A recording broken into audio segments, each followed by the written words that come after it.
Hi, welcome to Tamil trader. நான் Sudarshan with 9 years of experience. Investing series நம்ம பார்த்துட்டு இருக்கோம். அண்ட் லாஸ்ட் கிளாஸில் நம்ம வந்து டெக்னிக்கல் அனாலிசிஸ் ஆரம்பித்தோம். அதுக்கு முன்னாடி ஃபண்டமெண்டல்ஸ் போயிட்டு இருக்கு. அதுக்கு முன்னாடி ஸ்டாக் செலெக்ஷன்ஸ் போச்சு. ஸோ இதெல்லாம் நீங்கள் சப்போஸ் மிஸ் பண்ணியிருந்தீங்கன்னா கீழே கமெண்ட்லேயே வந்து நான் உங்களுக்கு பிளேலிஸ்ட்டோட லிங்க் ஷேர் பண்ணியிருக்கேன். அதை ப்ரெஸ் பண்ணி நீங்கள் இதெல்லாம் பார்க்கல கண்டிப்பாக பாருங்கள். இது வந்து ஒரு நோபல் காஸ்க்காக ஸ்டார்ட் பண்ண ஒரு ஜேர்னி. அதாவது நிறைய பேருக்கு கொண்டு போய் சேர்க்கணும் trading knowledge, especially investing knowledge அப்படின்ற ஒரு விஷயத்துக்காக இதை வந்து ஸ்டார்ட் பண்ணி போயிட்டு இருக்கு. ஸோ நிறைய பேர் சப்போர்ட் பண்ணிட்டு இருக்கீங்க. பண்ணிட்டு இருக்க எல்லாருக்குமே ரொம்ப நன்றி. நான் சொன்ன மாதிரி இது வந்து நம்மளுக்கு மட்டும் கிடையாது, நிறைய பேருக்கு கொண்டு போய் சேர்க்கணும். இது எல்லாரோட கான்ட்ரிபியூஷனும் இருக்கணும்னு நான் கேட்டுக்கிறேன். ஸோ நீங்க இந்த வீடியோ பாக்குறீங்க, உங்களுக்கு நல்லா புரியுது, யூ ஃபீல் ஹாப்பி லேர்னிங் அப்படின்னா கண்டிப்பா மற்றவங்களுக்கும் ஷேர் பண்ணுங்க. இதை நீங்க எவ்வளோக்கு எவ்வளோ ஷேர் பண்றீங்களோ அவ்வளோ பீப்புளுக்கு இதை கொண்டு போய் சேர்க்க முடியும். ஏன்னா நம்மளுக்கு தான் தெரியும் இது எவ்வளோ குவாலிட்டியில இருக்கு, இது எந்த அளவுக்கு உங்களுக்கு புரியுதுன்ட்டு. அப்போ நீங்க ஷேர் பண்ணா அது கண்டிப்பா நிறைய பேருக்கு போய் சேரும். Okay, so with this I am starting today's class. நம்ம வந்து ஆக்சுவலி நிஃப்டி பத்தி பார்த்தோம், நிஃப்டி பத்தி ஆரம்பிச்சோம். ஸோ அதை நான் கண்டினியூ பண்றேன் இந்த கிளாஸ்ல. ஸோ நிஃப்டின்றது என்னன்னா இந்தியன் ஸ்டாக் மார்க்கெட்டோட லீடர். அது ஒன்றும் நான் எக்ஸாக்டா சொன்னேன்னா இந்தியாவோட டாப் 50 கம்பெனிஸ் சேர்ந்ததை நிஃப்டி 50 சொல்லுவாங்க, நிஃப்டின்னு சொல்லுவாங்க. சரி, இப்போ நிஃப்டி என்ன பண்ணுது? இந்தியன் மார்க்கெட்டோட சென்டிமெண்ட்டே அதுதான் ரிஃப்ளெக்ட் பண்ணுது. அதாவது நிஃப்டி இன்னைக்கு ஏறி இருக்குன்னா இந்தியன் மார்க்கெட் ஏறி இருக்கு, நிஃப்டி இறங்கி இருக்குன்னா இந்தியன் மார்க்கெட் இறங்கி இருக்கு. சரி ப்ரோ, இதெல்லாம் ஓகே, எனக்கு நிஃப்டி பத்தி புரியுது. ஆனா இந்த நிஃப்டிக்கும் எனக்கும், அதாவது இப்போ நான் இன்வெஸ்ட் பண்ண போற எனக்கும் என்ன கனெக்ஷன் அப்படின்னு கேட்டீங்கன்னா, அதனால தான் நான் இந்த சென்டிமெண்ட்ன்ற ஒரு வேர்டை வந்து யூஸ் பண்ணேன். ஓகே, ஸோ சென்டிமெண்ட் அப்படின்றது ரொம்ப இம்பார்ட்டன்ட்.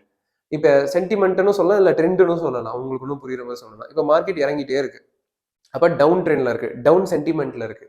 இந்த மாதிரி டைம்ல இன்வெஸ்டர்ஸ் பயப்படுவாங்க. அதாவது நான் மீன் பண்றது ரீட்டைல் இன்வெஸ்டர்ஸ், அதாவது இப்போ புதுசாக மார்க்கெட்டுக்கு வந்தவங்க, இல்லை கொஞ்சம் வருஷமா தான் பண்ணிட்டு இருக்கேன்னு நினைக்கிறவங்கலாம் அந்த டவுன் ட்ரெண்ட் பார்த்து பயப்படுவாங்க. நம்ம இப்போ இன்வெஸ்ட் பண்ணலாமா வேணாமா விட்டுடலாம். ஏன்னா நிறைய எஸ்ஐபிஸ் வந்து ஸ்டாப் பண்றாங்க டவுன் ட்ரெண்ட் மார்க்கெட்ஸ்ல. இதுவே மார்க்கெட் நல்லா போயிட்டு இருக்கு, நல்ல ரிட்டர்ன்ஸ் வருதுன்னா அப்போ நிறைய பேர் எஸ்ஐபி புதுசாக ஸ்டார்ட் பண்றாங்க. இதுதான் டேட்டா சொல்லுது.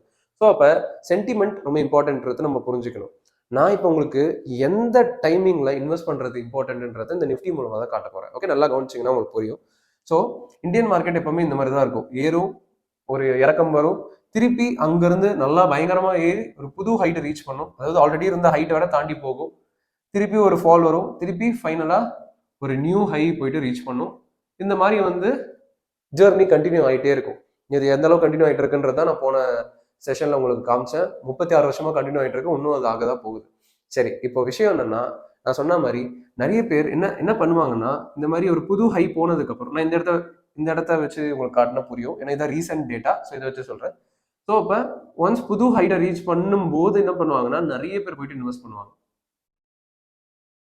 நிறைய பேர், அதாவது ஸ்டாக் மார்க்கெட் புதுசாக வந்தாங்க எல்லாருமே அந்த டைம்ல தான் போய் இன்வெஸ்ட் பண்ணுவாங்க. ஆனா என்ன நடக்கும்னா, அதுக்கப்புறம் இப்போ எக்ஸாம்பிள் இங்க இன்வெஸ்ட் பண்றாங்கன்னு வச்சுக்கோங்களேன், என்ன ஆகுது? கொஞ்சம் தூரம் ஏறுது, அப்புறம் ஒரு ஃபால் வருது.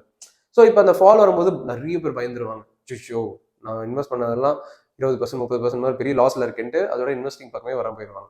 இதுக்கு காரணம் என்னன்னா, நிஃப்டியை அவங்க ஃபோக்கஸ் பண்ணாம இருந்தது தான். ஓகே, ஸோ அதனால தான் இந்த விஷயத்தை நீங்க புரிஞ்சுக்கணும்.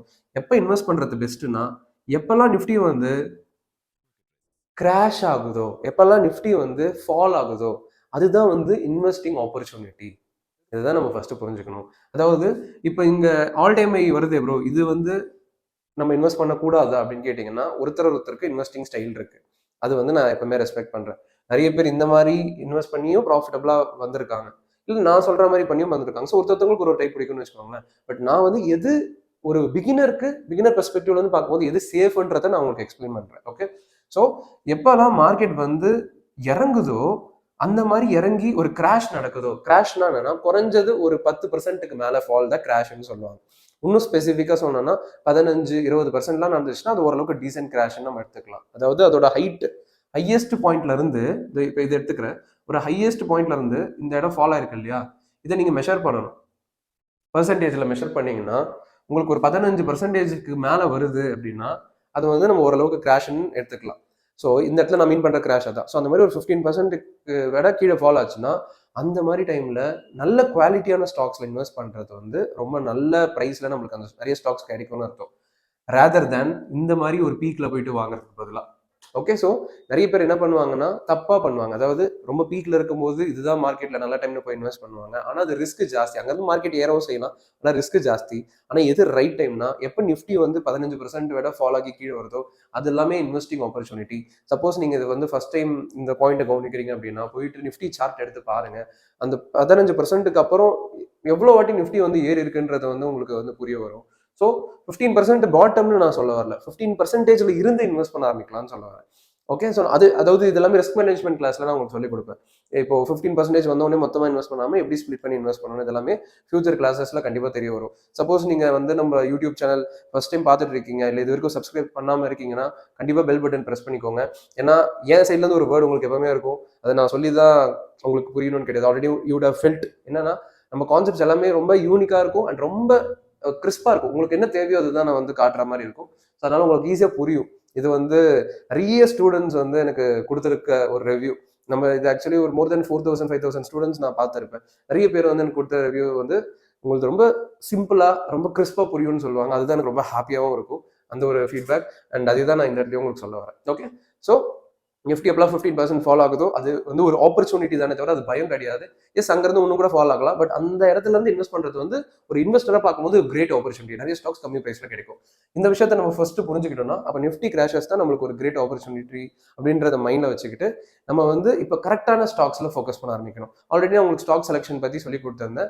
அது மூலமா நீங்க ஸ்டாக் செலக்ட் பண்ணலாம். இப்போ நான் டெக்னிக்கலா இன்னும் சில ஸ்டாக் செலக்ஷன்ஸ் இருக்கு. டெக்னிக்கலா வந்து நம்ம பார்க்க முடியும். அதாவது இப்போ எக்ஸாம்பிள் சொல்லணும்னா இந்த மாதிரி ஒரு 4 டைப் இருக்கு. இந்த 4 டைப்பை பற்றி நம்ம டீட்டெயில்டாக நெக்ஸ்ட் செஷனில் பார்க்க போகிறோம். அண்ட் ரொம்ப நன்றி. வீடியோ வந்து ஃபுல்லாக த்ரூ அவுட்டாக வாட்ச் பண்ண எல்லாருக்குமே என்னோட வாழ்த்துக்களும் நன்றிகளும். நீங்கள் கண்டிப்பாக எல்லா பாயிண்ட்ஸும் நோட்ஸ் எடுத்துகிட்டு இருப்பீங்க நம்புறேன். நெக்ஸ்ட் வீடியோவில் சந்திப்போம். கீழே டெலிகிராம் குரூப் லிங்க் இருக்குது, ஃப்ரீ குரூப் இருக்குது, ப்ரெஸ் பண்ணி ஜாயின் பண்ணிக்கோங்க. அண்ட் நன்றி.